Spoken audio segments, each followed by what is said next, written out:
That about wraps up my disc brake conversion kit video.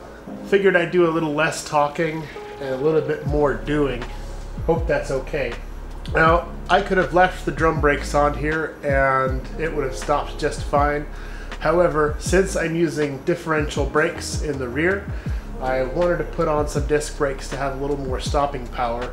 Plus I figured since I did all this other stuff to the axle, I might as well throw on the disc brake conversion kit for good measure.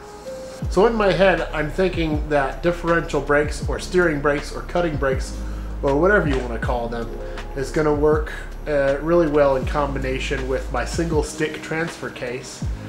Since I don't have the opportunity to do a front dig on this truck because I don't want to buy a $3,000 transfer case. Thinking I'll have 3 brake pedals, one to control all the brakes, and then a left rear and a right rear, so I can lock up the rear brakes individually.